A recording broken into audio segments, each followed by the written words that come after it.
तुझी टर्न आहे ना? नाही, काल चिन्मय निश्चित घातली. कोणीतरी गप्पा मारताय, विजया, प्लीज स्वतःला हॅलो विजय, म्यूट. एक मिनिट हा. विजया, विजया म्यूट कर हा. झाला झाला भारती ते झालं. Okay okay. म्हणजे प्रत्येक धर्मामध्ये काहीतरी सांगितलेलं आहे. जसे काही मोहम्मद पैगंबर आहेत ते पण म्हणतात की तुम्हाला जे भरपूर मिळतं त्याबद्दल तुम्हाला कृतज्ञता व्यक्त करायची आहे. बुद्धही म्हणाले कृतज्ञता आणि आनंद याशिवाय तुमचे इतर कोणतेही ध्येय असू शकत नाही. पुन्हा लाओ झू म्हणाले होते की तुम्ही जर आहे त्या गोष्टीत आनंद मानलात तर सगळं जग तुमचंच आहे. पण तुम्ही रुसलात किंवा तुम्ही कटकट केलीत तर काय होणार आपल्याला माहिती आहे. निदान एवढं तरी डोक्यात आपल्याला शिरलंय की आपण जर चांगला विचार नाही केला तर आपण कुठेतरी आता पण जाताना मी बाहेर गेले होते. साहेबांनी आमचे सुरू केलं. आम्ही ट्रॅफिक मध्ये भरपूर अडकलो. येतानाही अडकलो. पण मी शांत राहिले. मी कुठलाही काही रिॲक्ट झाले नाही आणि येताना आम्ही पटापट आलो. तर किंग डेव्हिड यांनी सुद्धा स्वर्ग आणि पृथ्वी यामधील प्रत्येक गोष्टीचे म्हणजे संपूर्ण विश्वाचे आभार मानावेत आणि कृतज्ञता व्यक्त करावी असं आपल्याला सांगितलंय. म्हणजे काय तर आपला हा युनिव्हर्स, आपला सन, आपला मून, आपले स्टार्स, आपले 9 प्लॅनेट्स शिवाय आपले 5 एलिमेंट्स आहेत. म्हणजे आपली पंचतत्व आहेत. पृथ्वी, वायू, वारा, अग्नी आणि पाणी यांचे सुद्धा आपल्याला धन्यवाद मानायचे. हे मी काल सांगितलं होतं की जे जे आपल्याला फुकट मिळालंय म्हणजे आपण इलेक्ट्रिसिटी वापरतो म्हणून आपल्याला त्याचं बिल भरावं लागतं. तसं या गोष्टीचे आभार कसे मानायचे आपण तर ऍटलिस्ट लिहून तरी माना. मनातल्या मनात माना. जोवर आपल्याला क्लिअरिटी येत नाही तोवर प्रत्येक गोष्टीला थँक्यू म्हणायचंय. जीजस सुद्धा म्हणजे ते सुद्धा जीजस सुद्धा म्हणायचे की प्रत्येक गोष्ट करण्यापूर्वी ते आधी देवाचे आभार मानायचे आणि मग चमत्कार व्हायचा. आवाज येतोय का आता? अजून कोणाचा तरी मेसेज होता त्यांना यायला लागलाय का? हॅलो, येस म्हणून लिहा. ऑस्ट्रेलियाच्या मूळच्या रहिवाशांपासून ते आफ्रिकेतल्या मसाई आणि झुलू लोकांपर्यंत सुद्धा अमेरिकेतले नवाखो आणि शॉनेस्किमो आणि माओरी लोकांपर्यंतच्या स्वदेशी आणि त्या त्या ठिकाणच्या मूळ परंपरांचं मूळ काय आहे तर कृतज्ञता आहे. तुम्ही सकाळी झोपेतनं जागे होता तेव्हा तुम्हाला मिळालेल्या जीवनाबद्दल आणि शक्तीबद्दल, सूर्याच्या प्रकाशाबद्दल देखील तुम्ही आभार माना. तुम्हाला मिळणाऱ्या अन्नाबद्दल तुम्ही आभार माना आणि जीवनातील आनंदाबद्दल कृतज्ञता व्यक्त करा. आभार मानण्याचं कारण दिसत नसेल तर दोष आपल्यात आहे. आभार का मानायचे सकाळी उठल्यावर मी तुम्हाला काल सांगितलं होतं पण बऱ्यापैकी लोक काहीतरी ऍडजस्ट होताना हे झालं. तर आभार म्हणजे आपण आयुष्यात पाहतो की अनेक लोक झोपेतच दुसऱ्या जगात निघून जातात. आपल्याला नंतर कळतही नाही की अरे आपण ह्यांच्याशी बोललो नाही, रात्री ह्यांनी काहीतरी मागितलं होतं आपल्याला देता आलं नाही. अशी अनेक लोक झोपेतच दुसऱ्या जगात निघून जातात. म्हणून आज आपण जिवंत आहोत त्याबद्दल आपण युनिव्हर्सचे आभार मानू शकतो.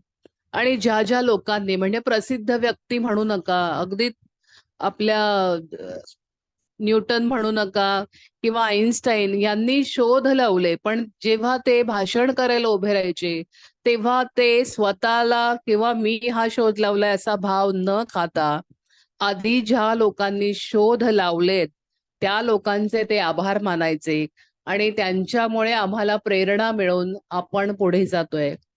आपण साधारण तुम्ही ध्यान करत असाल तर तुम्ही सुरुवातीला ऐकत असाल की महाअवतार बाबाजी, ब्रह्मर्षी पत्रीजींना आपण आवाहन करतो कारण ते आपले सिनियर मास्टर आहेत. म्हणून त्यांना आवाहन करून त्यांना विनम्र अभिवादन करून आपण त्यांच्याच पुढच्या कामाला आपण सुरुवात करतो. त्याप्रमाणे आपल्याला जे मिळतं त्यासाठी आपल्याला आभार मानणं खूप गरजेचं आहे. तर जे जे मोठे लोक होते तर ते वैज्ञानिक, तत्वज्ञ, संशोधक, कोणीही पहिले शोध लावणारे किंवा प्रेषित ज्यांना ज्यांना कृतज्ञतापूर्वक ज्यांनी आचरण केलं त्या सगळ्यांना ती फळं चाखायला मिळाली. आपल्यालाही हेच करायचंय. आता आपण नंतर आलो होतो आपण रॉन्डा बर्न. रॉन्डा बर्नच्या आयुष्यात पण काय काय होतं मी नकारार्थी शब्द वापरत नाहीये, पण आपल्याला हे कळण्यासाठी काही गोष्टी त्यांनी सुद्धा लिहिलेल्या आहेत आणि मलाही त्या तशाच वाचाव्या लागतील. त्यांचंही आयुष्य खूप खडतर होतं. कर्जबाजारी झाल्या होत्या, नवऱ्याची डिव्होर्स झाला होता. ऑफिसमध्ये पण काहीतरी भरपूर त्यांना त्रास होता. तर त्यांच्या मुलीने तिने त्यांना कुठून तरी पुस्तकं आणून दिलीत. म्हणजे कुठली तर जसं आपली गीता आहे, कुराण आहे, तशी त्यांचे बायबल वगैरे किंवा आणखी काही जुन्या लोकांच्या जे माहितीपर पुस्तक असतात, ज्यातनं आपल्याला प्रबोधन केलं जातं. अशी पुस्तकं त्यांच्या मुलीने आणून दिली आणि त्या सगळ्यातनं त्यांनी शोध लावला. आणि जेव्हा त्यांना कळलं, की नुसते आभार मानून सुद्धा अनेक बिघडलेल्या गोष्टी चांगल्या होतात, त्या क्षणी त्यांनी या सगळ्याला सुरुवात केली. आणि जसं त्यांचं आयुष्य बदललं, तसं त्यांनी पण केला, की मला जे हे सुख मिळालंय, तसं मी अनेक लोकांना या सुखापर्यंत पोहोचवण्याचा प्रयत्न करीन.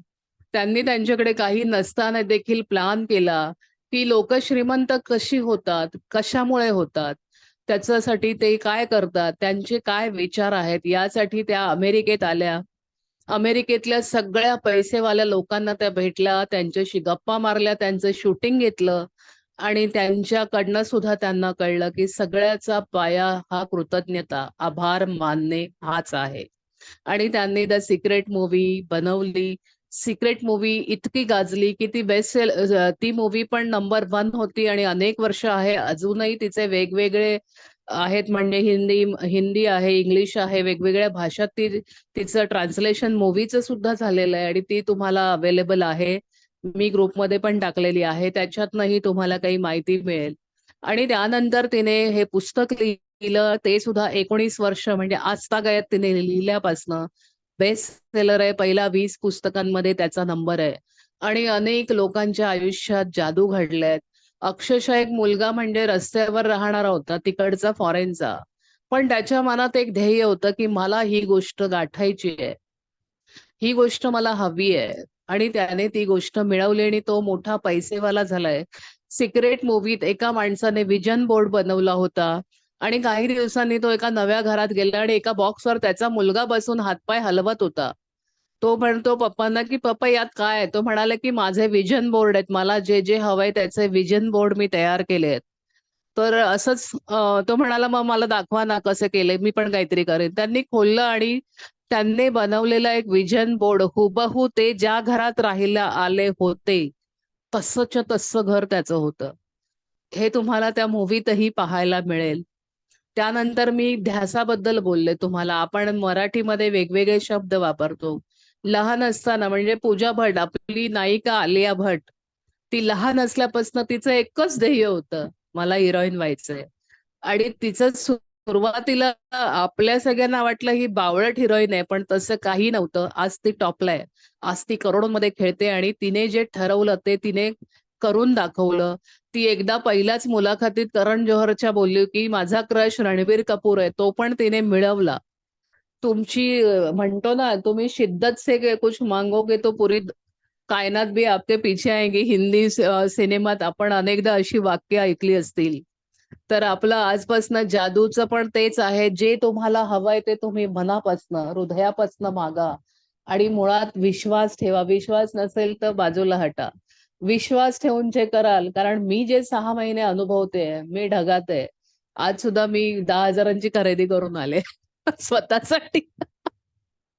म्हणजे इतकं इतकं आनंद आणि इतकं हे चाललं असं ओसंडून वाहतोय. काय करायचंय? किती सिंपल गोष्टी आहेत. फक्त आपल्याला आभार व्यक्त करायचेत. हां, पण आता तुम्ही मागे किती मी तुम्हाला काल एक सांगितलं होतं, की 20 किंवा 22 माळ्याची बिल्डिंग उभी करायला जेव्हा 35 फूट खोल खड्डे खणतात, तर आपण ते खणलेत का? आपले तेवढे नसतील, कमी पण असतील. तर ते आपल्याला आधी भरायला हवेत आणि आपलं मूळ आपले आई-वडील त्यांच्याबद्दल आभार मानायला हवेत. इथे आपलं कालचा मला वाटतं भाग थांबला होता. आपण आता पुढे सुरू करूया. यामध्ये सुद्धा तरी पण कोणाला काही विचारायचंय का? तर एक विचारू शकता? चालू करायच्या आधी दुसरं? अ, कोणाला काही विचारायचंय का? की चालू करू पुढे? चालू. ओके, ठीक आहे. आता तुमच्या जीवनात जादू आणा. वळूयात पुढे आपण. हो हो. हा. तुम्ही कोणीही असा, तुम्ही कोणीही असा, कुठलाही असा, आणि सध्याची परिस्थिती कशीही असो, कृतज्ञतेची जादू तुमचं संपूर्ण आयुष्य बदलून टाकेल. आपण कल्पनाही करू शकणार नाही अशा वाईट अवस्थेत असणाऱ्या लोकांची आयुष्य कृतज्ञतेच्या जादूने, आचरणाने पूर्ण बदलून गेली आहेत. आणि मॅडम आपल्या ज्या रॉन्डापण आहेत त्यांना हे सगळं सांगणारी अनेक हजारो करोडो पत्र त्यांच्याकडे पोहोचली, कारण तेव्हा मला वाटतं आपल्यासारखं ईमेल वगैरे असेल नसेल. आणि अतिशय गरिबीत असणारे लोक वैभव संपन्न झाल्याचे मी पाहिलेत. औदासिन्याने म्हणजे दुःखी होऊन ग्रासलेले लोक आनंदी झालेले पाहिलेत, आणि परिपूर्ण आयुष्य जगताना आपल्या रॉन्डाबन यांनी पाहिलेत. त्यांचं हेच म्हणणं आहे की तुम्ही कुठल्याही स्थितीत असा, अगदी इथपर्यंत तुम्ही रुतलेले असा, पण जादूच्या आचरणाने तुमचं आयुष्य 100% नाही तर मी 200% तुम्हाला गॅरंटी देते बदललेलं तुम्हाला आढळणार आहे. कृतज्ञतेची जादू काय करते, तुमच्या कारकिर्दीला, करत असलेल्या नोकरीला, व्यवसायाला चालना देते. सगळं सगळं घडणार आहे आपल्या बाबतीत आणि यशामध्ये वाढ व्हायला लागते. तुमच्या स्वप्नातला जो तुमचा व्यवसाय आहे, जी गोष्ट तुम्हाला करावीशी वाटतेय, ती तुम्हाला प्रत्यक्षात करायला मिळते. कृतज्ञतेची जादुई शक्ती तुमच्या आयुष्यात सुवर्ण योग आणणार आहे. तुमचं आयुष्य सोन्यासारखं मौल्यवान होणार आहे. म्हणजे जसं तुम्ही आचरण करायला लागता तसे तुमच्या आयुष्यातल्या विशिष्ट गोष्टी का बिघडल्या होत्या ह्याचं पण तुम्हाला स्वतःला ज्ञान मिळणार आहे. आणि काही गोष्टी तुम्हाला का मिळाल्या नाहीत हेही तुम्हाला कळणार आहेत. म्हणजे मी किंवा दुसरं कोणी तुम्हाला सांगायची गरज नाही. तुम्हाला कळणार आहे की अरे अच्छा, इथे मी काहीतरी गडबड केली होती. माझ्याकडून इथे काहीतरी गडबड झाली होती. आणि तुम्ही कृतज्ञतेला आपली जीवन पद्धती बनवलं की प्रत्येक सकाळी उठल्यावर आपण जिवंत आहोत या कल्पनेनंच तुम्ही हरकून जाल आणि जीवनाच्या प्रेमात म्हणजे जीवनावरच्या प्रेमात अखंड बुडून जाल. तुम्हाला अगदी हलकं पिसासारखं वाटायला लागेल. तुम्ही या कृतज्ञतेने आपले आजार, आपली शरीर यष्टी सगळं सगळं बदलू शकता. इतकी ताकद या कृतज्ञतेत आहे. आणि तुम्हाला जे असं तुम्हाला सिंपल वाटत असेल, पण त्यापेक्षाही प्रचंड चांगले अनुभव म्हणजे मी एका ग्रुपमध्ये जॉईन झालेली आहे. त्या ग्रुपमध्ये 23 ते 25 लाखांचे चेक पास झालेले पाहिलेत. एका बाईचं 33 लाख बँकेत आलेत आणि एका माणसाने तर 2 दिवस सलग 1 करोड आणि 30 लाख असे वगैरे त्याने त्याच्या शेअरमध्ये त्याला मिळालेत. त्याने त्याच्या आधी सगळे बुडवलेले होते, पण कृतज्ञतेच्या जादूने त्याने जितके पैसे घालवले त्याच्या दुप्पट ते चौपट त्याने पैसे मिळवले. फक्त कृतज्ञतेने. पण तो प्रत्येक हर घडी आनंदात आणि इतक्याच चांगल्या परिस्थितीत राहायचा की हे माझं काम होणार आहे म्हणजे झालंच आहे असं समजूनच तो वागायचा. तर तुमचं आयुष्य जादूचं आहे का? तुम्ही तुमच्या आयुष्यात कृतज्ञतेचा नेमका किती वापर केलात हे आता तुम्हीच सांगू शकाल. मला वेगळं सांगायची गरज नाही. तुमच्या आयुष्यातल्या महत्वाच्या क्षेत्रांकडे आपण एक नजर फिरवूया. पैसा, तब्येत, आनंद, कारकीर्द, घर, नातेसंबंध. तुम्ही जिथं जिथं कृतज्ञतेचा वापर केलाय म्हणजे यापैकी कुठल्या ठिकाणी तुम्हाला कमतरता आहे आणि कुठे तुमचं चांगलं आहे. म्हणजे एखाद्याकडे भरपूर पैसा आहे पण शरीर चांगलं नाहीये, म्हणजे तुम्ही शरीराला काहीतरी बोललेले आहात किंवा नाराज आहात स्वतःवर. पण आपल्याला जे मिळालंय, आपली उंची किती असू दे, 4 फूट असू दे, 10 फूट असू दे, आपल्याला जे योग्य आहे तेच मिळतं आणि तेच आपल्याला युनिव्हर्स देत असतं. त्यामुळे आपण आपल्याला स्वतःला अरे माझा रंगच असा आहे हे बोलायचंच नाहीये. तर तुम्हाला जे जे बदल हवाय म्हणजे आज सकाळी मी एक सेशन ऐकलं, तर अक्षरशः म्हणजे मला पण थोडं नवल वाटलं, बट इट्स अ फॅक्ट. एका बाईचा रंग सुद्धा गोरा झाला. विश्वास न बसणारी गोष्ट आहे. पण आज मी दुपारी सेशन करत होते आणि माझ्याबरोबर 2 वर्षापूर्वी आलेल्या एक बाई होत्या. त्या मला सांगत होत्या, की "भारती तू आज जाम गोरी दिसतेस." मी काहीच केलं नव्हतं. म्हणजे आपण आनंदाने काळी वर्तुळं पण कमी व्हायला लागतात, इतका फरक पडायला लागतो. मी आता फक्त चेहरा धुवून आले आणि दमून आले खरं तर.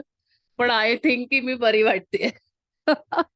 म्हणजे त्या आनंद, अरे मी खरेदी केली, अरे मी हा हा याच्यातच आनंदी, याच्यात राहते, आनंदी फिलिंग मध्ये राहा. काहीही त्रास असू दे, ट्रॅफिक लागलेला असू दे, तरी शांत आणि आनंदी राहा. तर तुम्हाला लक्षात येईल. समजा तुमच्या शरीरात त्रास आहे, तर तुम्ही शरीराला काहीतरी केलेलं आहे. शरीराच्या बाबतीत म्हणजे काय केलं, तुम्ही काय केलेलं नाही. तुम्ही बोललाय काहीतरी. म्हणजे ते बोलता बोलता बोलतो, अरे माझं पोटच मोठं आहे, अरे माझ्या ओठच जाडे आहेत, अरे माझ्या डोक्यालाच हे झालंय. असं काहीतरी आपण पटकन बोलून जातो. अरे माझे केस गळायला लागलेत, अरे जरा टक्कल वाटते का. आपण बोलतो, पण ते युनिव्हर्सला काहीच कळत नाही. त्याला फ्रिक्वेन्सी जाणवते आणि तो तुम्हाला तुमचं ते म्हणणं ऐकतो. म्हणून जर तुम्ही चांगलं बोलाल तर वाट्याला चांगलं येणार आहे. आणि जे काही तुम्ही केलं असेल, तुम्हाला आता स्वतःला कळेल. मला किंवा आणखी कुणाला काही विचारायची, एकमेकांना सांगायची गरज नाही की आपण कुठे गडबड केली. आणि मी तुम्हाला एक उदाहरण पण दिलेलं आहे, एका तरुण बाईचं, तिला लहान वयात गुडघे बदलायची वेळ का आली, तर उगाच दातोट खाऊन कोणासाठी हे करू नका. सासू असली तरी तिने तुम्हाला तिचा जीव दिलाय, तिच्या हृदयाचा प्राण तुमचा नवरा, तिचा प्राण आहे ना. प्रत्येक आईचं मूल तिला काय असतं, तर तो विचार थोडासा करा की आता माझ्या वाटेला जर माझ्या मुलांथ्रू असं काही आलं तर काय होईल. सगळे चुकतात, नो प्रॉब्लेम, आपण माफी मागूया. कारण आपल्याला आपलं भलं करायचं आणि आपल्याला असं साधं जीवन जगायचं नाहीये चार चौघांसारखं. आपल्याला सगळं जग फिरायचंय. साक्षी टीचर फिरत असते, आपणही सगळे फिरू तिच्या मागे. कुठे कुठे वेगवेगळ्या ठिकाणी आपल्याला जाता येईल. आपल्याला वेगवेगळ्या ठिकाणी जाऊन आपल्याला ध्यान करता येईल, तिथली माहिती घेता येईल, वेगवेगळे रिट्रीट आपल्याला जाता येतील. बँगलोरलाही प्रयत्न करा, ज्यांना माहिती नसेल त्यांनी जाऊन येण्याचा. तर आता साधं सत्य आपल्या रॉन्डाबन पुन्हा सांगतायत की तुम्हाला कृतज्ञता असेल तर त्या बदल्यात भरपूर काही मिळणार आहे, आणि नसेल तर काय होणार आहे हे आता मी पुन्हा पुन्हा सांगणार नाही. अरे व्हिडिओ तर काय झालं, अम, जादूचं एक सूत्र, कंटिन्यू कर. इब्न खातून अल मुकद्दिमा नावाच्या विद्वान आणि मुस्तद्दींनी सांगितलं, ज्ञान हा खजिना आहे आणि प्रत्यक्ष आचरण त्याचं गूढ उकळणारी गुरुकिल्ली आहे. इथपर्यंत काल आपण आलेलो. जाणीवपूर्वक विचार करून आभारी आहे हे जादूचे शब्द वापरण्याचा जास्तीत जास्त प्रयत्न करा. आणि अजून एक तुम्हाला मी सांगू शकते की तुम्हाला तोंडावर बोलायची सुद्धा गरज नाही. तुम्ही एखाद्या हॉटेलात शिरताय, धन्यवाद जर तुमच्या समोर त्या डोअर कीपरने दरवाजा उघडला, थँक्यू म्हणा, पण त्याला मनातल्या मनात 3 वेळा पुन्हा एकदा आभारी आहे, तू माझ्यासाठी दरवाजा उघडलास. आपण इतके मोठे आहोत का? पण तिकडे जाताना आपण मोठे आहोत त्याच्यासाठी की त्याच्यासाठी गिराईक म्हणून गेलोय, पण कोणीतरी व्यक्ती आपल्यासाठी दार उघडते. हा आपलाही मोठेपणा आहे की त्याने दार उघडलं, तर त्याला थँक्यू म्हणायला विसरू नका. हॉटेलमध्ये गेल्यावर एक माणूस येतो, तो पाणी ठेवून जातो, एक दुसरा येतो, तो तुम्हाला काय काय ठेवून जातो, एक तुमची ऑर्डर घेतो, एक तुम्हाला ऑर्डर सर्व करतो, एक येऊन टेबल साफ करून जातो. त्यांचेही मनातल्या मनात आभार माना. तुम्ही म्हणाल कुठे कुठे कुठे कुठे, पण जिथे जिथे तुम्हाला शक्य आहे तिथे तोंडी मनातल्या मनात आभार माना, धन्यवाद करा. कळलं? आणि जिथे जिथे तुम्हाला डायरेक्ट बोलता येईल तिथे तुम्ही डायरेक्ट समोर त्यांच्याकडे बोलायचं. आणि हे सुद्धा वरवरचं नाही, मी सांगितलं म्हणून नाही, मनापासून. तुम्ही एका शेतकऱ्याचा विचार करा, आपल्या दारात अन्न येतं, तो भर पावसामध्ये ते धान्य बैलांना जुंपून तो त्या शेतात मातीत कष्ट करतो. ते धान्य उगवेपर्यंत त्याच्यात कचरा वाढू नये, गवत वाढू नये, ते पुन्हा ते खुरपणी करतात, त्याला म्हणतात. म्हणजे त्या झाडाच्या अवतीभोवती वेगळी झाडं येतात, ती पुन्हा ते लोक पायांवर बसून काढतात. किती मेहनत घेतो शेतकरी. त्या शेतकऱ्याला आपण कधी थँक्यू म्हणालोय का? चपाती बरी नाही झाली की देतो फेकून नवरा, हे काय तुझी चपाती काळी निळी झाली आहे. आणि त्या बाईला सुद्धा का कंटाळा येतो, अरे आनंदानं करा, तुम्हाला सगळेजण जे काही कराल. आपण आई का झालोय, आपल्याला बाईचा जन्म का दिलाय. पुरुषाला मातृत्वाचा थोडा कमी अभाव आहे पुरुषामध्ये, म्हणजे तर त्याला ज्याच्याकडे प्रेम कमी आहे त्या व्यक्तीला स्त्री म्हणून बनवून पाठवलं जातं. असं पुरुषांच्या बाबतीतही होतं. म्हणजे तुम्हाला प्रेमाने जगल्याशिवाय या जगात पर्याय नाही, आणि जोवर तुम्ही प्रेम वाटत नाही तोवर तुमचा उद्धार नाही. हे सुद्धा एक सत्य मी तुम्हाला आज सांगते. त्यामुळे जे मिळेल आपल्या वाट्याला इतकं छान आलंय. झोपडपट्टीतल्या लोकांच्या घरी संडास नाहीये, त्यांना बाहेर कुठेतरी जावं लागतं. तिथे किती घाण असेल, त्यांना तिथे रांगेत उभं राहावं लागतं. तुमच्या पोटात कळ आली की मुलं आरडाओरडा करतात, मम्मी पप्पा बाहेर या. ह्या सुखसोयी आपल्याला घरात मिळाल्यात, आपल्या आई वडिलांनी दिल्यात, त्यांचे किती आभार मानावेत आणि किती नाही. आपल्याला 24 तास पंखा चालू असतो, जरासा काळोख म्हटलं की आपण लाईट लावतो. हे जे सगळं आपल्याला वरदान आहे, हे आपले ब्लेसिंग्स आहेत. तर आपल्या पहिल्या धड्यात जो होमवर्क येणार आहे, अजून मी पहिल्या धड्याकडे पोहोचलेली नाही. तर जादूच्या पुस्तकामध्ये मी तुम्हाला त्या दिवशी पहिल्या का दुसऱ्या भागात वाचून दाखवलेल्या 28 कृती आहेत आणि त्या 28 दिवस आपल्याला करायच्या आहेत आणि एकेका कृतींसाठी आपल्याला प्रत्येक दिवशी थोडा होमवर्क आहे. तर तो त्याचं असं काही कंपल्शन नाही की यावेळीच झालं पाहिजे, त्यावेळीच झालं पाहिजे. ज्यांना पॉसिबल आहे, ज्यांना सकाळी उठायची सवय आहे, त्यांनी जर सकाळी उठल्या उठल्या जर केलं तर त्याचा उत्तम फायदा आपल्याला मिळतो. असं म्हणतात, सकाळी सूर्योदयाच्या आधी जी वेळ आहे त्यावेळी केलेली कृतज्ञता, त्यावेळी जे काही आपण लिहितो, करतो, मनापासून सादर करतो, त्या गोष्टींचं फळ आपल्याला कैक पटींनी मिळतं. तर जमल्यास त्यावेळी करा किंवा कुठल्याही वेळी करा, काहीही प्रॉब्लेम नाही. धावतं धावतं करू नका, एकीकडे जेवताय आणि ते करताय तसं नको. तर आता त्या पुस्तकात मॅडमने आपल्याला काय दिलंय, तर जीवन बदलून टाकणारं हे ज्ञान वाचताना तुम्हाला ते मोहवून टाकेल, पण तुम्ही जे शिकलाय ते जर प्रत्यक्ष आचरणात आणलं नाही, तर पुन्हा तेच आहे, ते तुम्हाला मिळणार नाही. तुम्ही म्हणाल मॅडम एवढं सांगितलं, आम्ही पण केलंय. तर तुम्हाला एक सांगते, मी शिवरात्रीला, महाशिवरात्रीला मी 12 तास एका जागेवर बसून सेशन केलंय आणि त्या दिवशी अर्धा वेळ आम्ही ध्यान केलं, अर्धा वेळ काय काय माहिती घेतली आणि लिहिले ग्रॅटिट्यूड. तर त्या 12 तासात माझ्याकडनं 600 जवळजवळ 63 किंवा पावणे 700 ग्रॅटिट्यूड मी एका 12 तासाच्या मधल्या काळात लिहिलेल्या आहेत. मी आई आहे, मी घरी काम करते, मी बाहेर काम करते, मी सगळं करते, तरी मी लिहू शकले. तर जे फ्री आहेत किंवा ज्यांच्याकडे बऱ्यापैकी वेळ आहे, आता तुम्हाला वाटेल, पण जसजसं तुम्हाला या सगळ्यात तुम्ही गुंगून जाल, आपोआप तुमचे हात चालायला लागतील. कारण आपल्याला आपल्याला जे हवंय ते आपल्याला मिळवायचंय. त्यामुळे माणूस त्या ध्येयाने वेडा होतो आणि तो काही करतो. आणि महिनाभरात म्हणजे मार्च महिन्यामध्ये मॅजिकल मार्च प्रॅक्टिस आम्ही केली आहे. त्या पूर्ण महिन्याभरात माझ्याकडून साधारण 20,000 ग्रॅटिट्यूड लिहून झालेत. तुम्हाला एवढे सांगत नाही, घाबरवत नाहीये, म्हणजे लिहू शकतो आपण. जितके लिहायचे तितके लिहायचे. तुमच्या लिखाणावर कुणाचीही बंदी नाहीये. फक्त आपल्याला एकच काळजी घ्यायची, आपल्याला त्यात निगेटिव्ह काहीही लिहायचं नाहीये. मी 20,000 लिहिले म्हणून तुम्ही लिहायचे नाहीयेत. आपले जे धडे आहेत त्याप्रमाणे, कारण मी खूप पुढे गेलेली आहे. आपलं जे स्टेप बाय स्टेप आपण जाणार आहोत तेच आपल्याला करायचंय. तर आपल्या ज्या 28 कृतींमध्ये आपल्याला काय करायचंय, कसा अभ्यास करायचा त्याबद्दल थोडीशी माहिती देते. पहिल्या 12 धड्यांमध्ये आपण करणार आहोत भूतकाळावर काम. आपल्या मागे, आपल्या आधी जे घडलंय त्यावर. त्यानंतरच्या काही कृती आहेत त्या आपण वर्तमानासाठी करणार आहे आणि त्यानंतरच्या काही लेसन्स आहेत. पहिल्या 12 कृतींमध्ये आपण भूतकाळ, त्यानंतरच्या 10 कृतींमध्ये आपण वर्तमानात काम करणार आहोत, म्हणजे आत्ताच. आणि शेवटच्या 6 कृतींमध्ये आपण संपूर्णपणे नव्या पातळीवर, म्हणजे तुम्हाला पुढे अजून काय हवंय त्यावर काम करणार आहोत.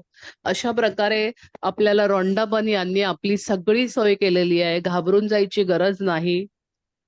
पण जर मी करू शकते तर तुम्ही पण करू शकता, शक्य आहे. ब- आणि तुम्हाला गरज नाही की तुम्हाला इतकंच हा थांबू. हा ना ना आता आपली ही मीटिंग संपेल, ओके. तर आपण हा हा दुसरी मीटिंग कंटिन्यू करणार आहोत. फक्त त्याची लिंक आता पुन्हा आपल्याला त्या ग्रुप मध्ये मिळेल, जिथून आपण चालेल. जॉईन झालो तेव्हा. कारण आपण आता झाली. एक्झिट करू आणि मी एक्झिट एखाद मिनिट राहिलाय, पण मग एक्झिट करूयात आणि पुन्हा नवीन लिंक जॉईन करू. ठीक आहे, मी पाठवते.